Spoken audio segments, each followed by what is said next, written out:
Good morning, everyone. Welcome to Unity Church of San Marcos, and we're grateful you can be with us this morning. We are blessed to have our guest speaker, Reverend Sondra von Gyllenband, with us today. So I hope that this service is one that offers you something you've been looking forward to hearing in your heart, even though you may not have realized it. So thank you for being here, and I turn this over to Reverend Sondra. Thank you very much, Reverend Paula Skiles. And if you haven't been here when Reverend Skiles is speaking and praying, please come again because she is a wonderful, wonderful minister. Thank you. So I too have been away. Nice that we've both been away for the same month. And while I was away, I met a lot of people from various places doing various things. And I met a gentleman who is an engineer, and we got to talking a little bit about what he'd done and where he'd been, and he's about my age, so he had a lot of experience in life. We got to talking about sailing, and he said when he was in college, he needed some money, and he saw a sign that said 3 sailors needed to sail a boat from Greece over to Israel. And this man was in Israel, by the way, in school in Israel. And he said, well, he didn't know how to sail, but he figured if there were 3 of them, the other 2 would know how to sail, and he could fake the rest of it. So he went and applied for the job, and he got it, and thought nothing of it. But when they got to the sailboat, everyone had thought the same thing. There were 3 college kids all saying, you know how to do this, right? None of them really knew. They could sail a boat, but none of them knew how to navigate. And he said, you know, they got started and they realized they needed to do something about that fairly quickly if they were going to get to their destination. And being the engineer or studying engineering, he thought he was probably the one to figure that out. So he got all the charts out and he figured out the compass heading that they should be on. And they started on that compass heading. And then he realized that the boat would move over, you know, they call it slip. So the boat would slip and he would no longer be on the right course. And he said he had to figure out how that would happen or he was going to end up in Syria. And he was pretty sure he didn't want to be in Syria. You can imagine 3 young men going, okay, how do I do this? So he continued to work on it, and he continued to find the right compass heading. And after he told the story, I looked at him and I said, well, did you show up at the right place? He went, oh yeah, it just took a while. Just took a while. And I think of us looking for God, living on the path of God, wanting to be spiritual beings, and how we do that, and how often we set our compass. We know our heading, we know where we want to go, and yet we start to slip. And did you know that 95% of the time when a spacecraft is going to the moon, it's off course, and it's correcting, and it's correcting, and it's correcting. Just as that was with the boat, they had to correct for the slip. We have to correct. We have to set our mark, be clear where we want to go, and then we have to keep ourselves on that mark. We need to keep ourselves focused. We need to stay focused on God, because in the truth, the world is not easy right now. Things are happening quickly. Our cell phone can be out of date 12 months after we get it, or as we walk out of the store, as we know. I mean, things are moving quickly in life, and it's surprising how many times we think, well, in the good old days, back in the days when, and we would like things to be simpler. But guess what? Even in the good old days, people were feeling rushed, and people were feeling like things were moving faster than they wanted. In The Great Gatsby, they talk about that a lot, about the fastness of life and how quickly everything is going and how they can't quite keep up. And yet, in all of this, we have a longing for God. Richard Rohr says that addiction is longing for God and using that is not working to try to fill us. I'm going to say it again because it took me a minute. Addiction is looking for God and continuing to use that which is not working to try to fill that place. And we do that. We want God. We want to be in a place of peace and goodness and knowing the truth. And sometimes we get focused on something that takes us right away from that. And we go, oh, let me have some more of that. Maybe if I have enough of it, maybe if I buy enough clothes, enough cars, enough, maybe I can get it. And I'm sure as I feel this way, you do have experienced something that you really wanted and you got it. And then you went, oh, I could have had a V8. Oh, this doesn't serve me the way I thought it would. So life is moving quickly. And it is time for us to allow the distractions of life to fall away, to be released, to let go, to know that they're there, to acknowledge them, to even be grateful, for they allow us to remember to focus back on God. What happens when something goes wrong in your life? What's the first thing you do? Anybody? Anybody pray? Anybody go, hey God, where are you? I need you now, God. So when something happens, we're ready to turn our life over to God. Sorry, I thought of an answer to your question. Good, let's go. What's the first thing you do? Cuss. And so some of us cuss when we recognize that something happened. Okay, should I ask what the second thing is? After we've cussed, we turn to God and we go, oh, can I have some help here? Because I need some. So we have this longing, this knowing, this place in our hearts that we always want God and that we want to be aware all the time. Right? Are y'all that way? Because I'm that way. I want to know God all the time. Anybody else? Anybody else want to walk in that place of peace and health and wholeness and knowing the beauty of the earth? And sometimes I forget just how beautiful things are around me. Sometimes I forget how gorgeous this hill country is. And then I come down the back road here and I'm just like, wow, this is great. You know, why do I get on I-35 and think that's the way it is? Because there's a lot more than I-35, thank goodness. So what can we do if we want to focus on God, to set our compass in a place that will get us where we really want to go? For me, that's in my heart all the time. How do we set our focus every day? Anybody begin your day wanting to know God?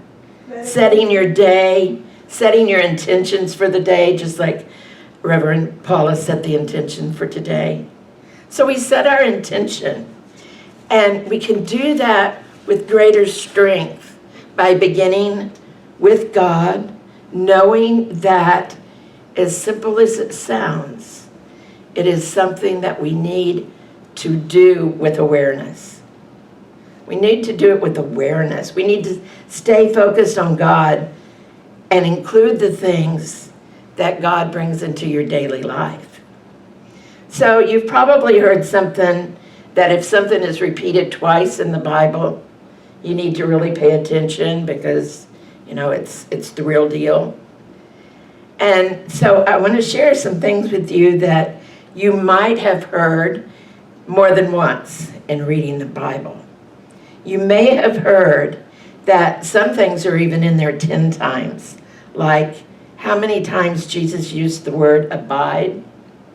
How many times did he use the word abide in me, abide in spirit, abide in God? So Jesus said in John 15:4, abide in me. He repeated it 2 different ways in the same teaching while providing a stark warning and a vast promise. Believe in me, abide in me. Whatever abide in me and I in him, whoever abides in me and I in him will bear much fruit, for apart from me, you can do nothing. From John 15, 5-7. Now we know that we can do something, but we might not be doing exactly what we want to get to where we want to go. We may be off course. The ship may be slipping a little bit. Another word for abide is to remain. To stay focused on God requires remaining in God, in the energy of God, in the awareness of God. So I know that mornings can be a time that we're rushed or we're tired. And we've got our coffee and we're saying, oh my gosh, here we are another day. But it's also a time that we can say, here we are, it's a new day. It doesn't take any more energy to say, here we are, it's a new day. Actually, kind of the reverse. You get more energy, you become alive. I'm alive, alert, awake, enthusiastic. How many of you say that in the morning? I'm alive, alert, awake, enthusiastic. I just love that. I wake up in the morning, I'm laying in bed, and I go, oh, okay, I don't feel this, but I'm going to affirm it. And the thing is, it always gives me more energy. It always does. So let's do that again. I'm alive, alert, awake, enthusiastic. And my mind knows it and my body shows it. And so that's that power that we have of holding things in our mind and expressing them. It's one of our principles. It's a wonderful way to start the day. So if you don't start with, I'm alive, alert, awake, enthusiastic, then I invite you to start with reading the daily word. Yet another good way to get into that space and energy of God. The Bible, 15:1-11, says it won't take long to know God. And so we have that opportunity. And another thing that we can do to remain focused and to arrive at our destination in our ship that we are sailing, unknowing our navigation, is that we can remain in prayer. So when you go out in the morning, you've done your praying in. Reverend Sally Taylor used to say, never go out unless you've prayed up. Stay prayed up. So we've got to pray up before we go out. But now we're out, and what can we do? You see, we can pray in any moment, in any space, any place. In any place, any space, we can call on God. We can remember that our every thought is a connection to God. Now, when you think of that, when you know that, it really changes things, right? My every thought is a prayer. How does that make you feel? Make you want to be aware of your thoughts? Yeah. Makes you want to be awake, alive, alert, enthusiastic. So a habit worth developing and isn't difficult is persistent prayer. Persistent prayer is about changing our lives. We can pray for others, but the truth is that we're praying to change ourselves. Just remember that. Whatever your prayer, it's about changing your life. Now, here's an important one. When you see or hear news, when you see or hear an ambulance, when you see or hear something you don't like, what do? It's a call to prayer. It's always a call to prayer. If someone annoys you, it's a call to prayer. You know that person that just, man, I just love it if I'm in a store and I find somebody annoying. It's like right then and there I get to pray and go, it's about me here, God. Please release this opinion that I have. This opinion I have of this person. I did that the other day. I was in a store and this woman was just nasty. She, I asked her a question and she just kind of looked at me like, what's wrong with you? Answered me and I was like, okay, well, all right. And so I just took a deep breath and said, whatever is going on here, may it be released. And she went away and she came back to answer me and it was like we were both totally different people. Now, I don't know which one of us changed, but I suspect it had something to do with me, because I think I probably had expectations of her when I walked up that kind of came out negatively. So immediately there was a change. So when we stay focused on God, when we look at people and go, the Christ in me meets the Christ in you, when we have those experiences of meeting grumpy people. Okay, maybe me. All right. When we have that experience, we can say, the Christ in me greets the Christ in you. And everything changes. Staying focused on God. God doesn't need long prayers. God wants your heart.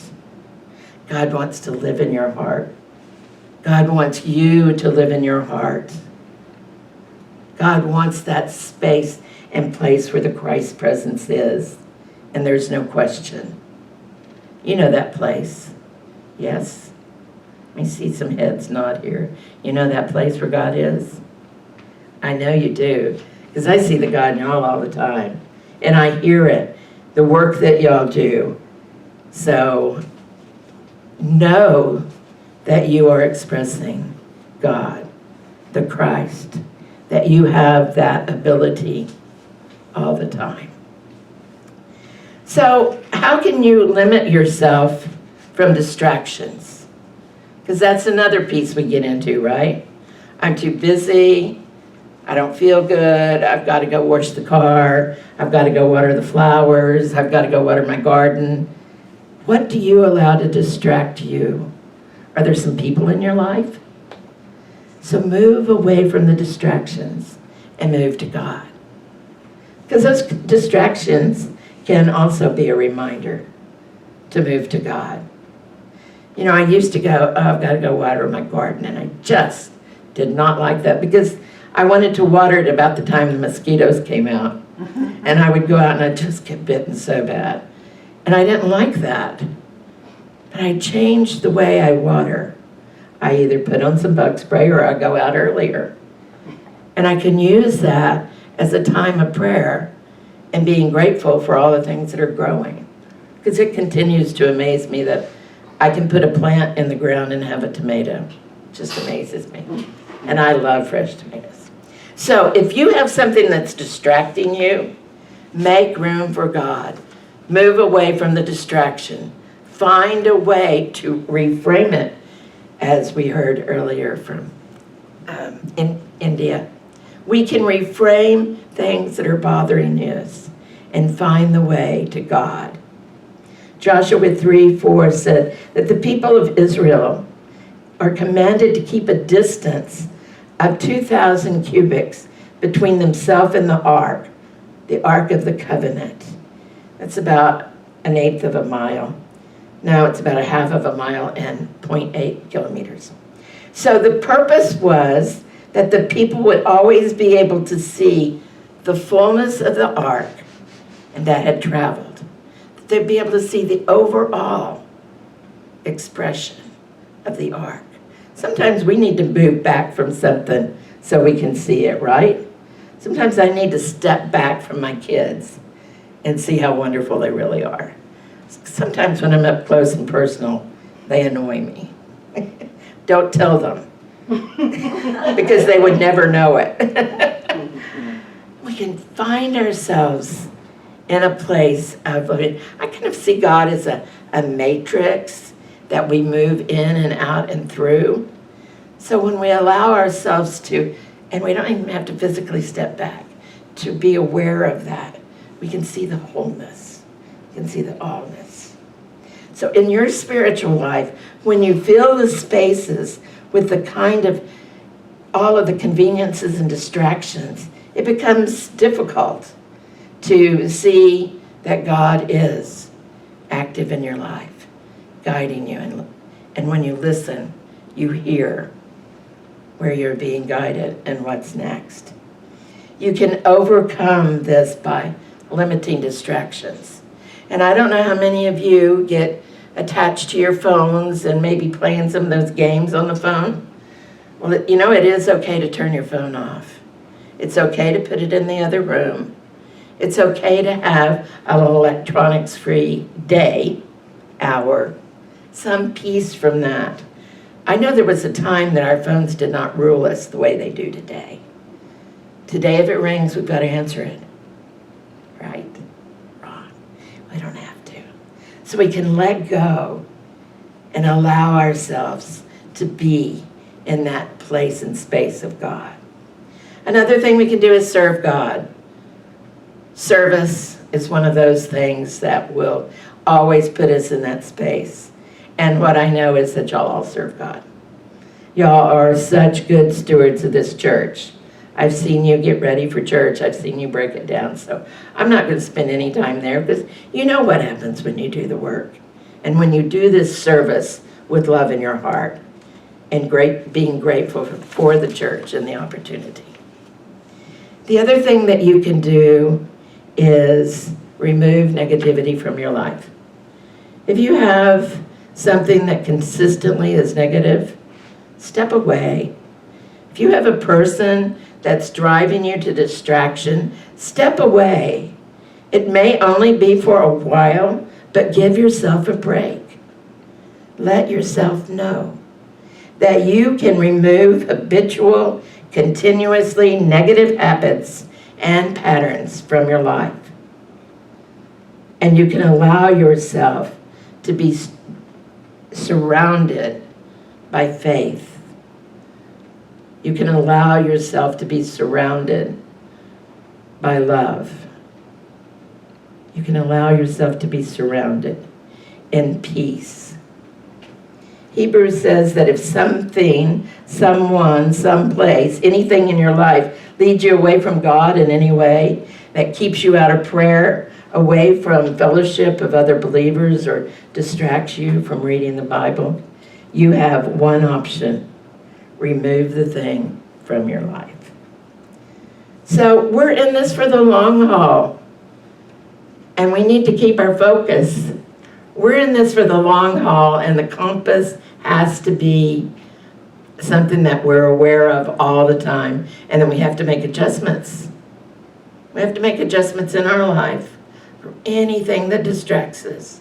Keeping focused on God, remembering who you are, always headed for the mark, always headed for a place of peace and love, a place of joy, a place of remembering that you are an expression of God, worthy of all good. God bless you, and namaste.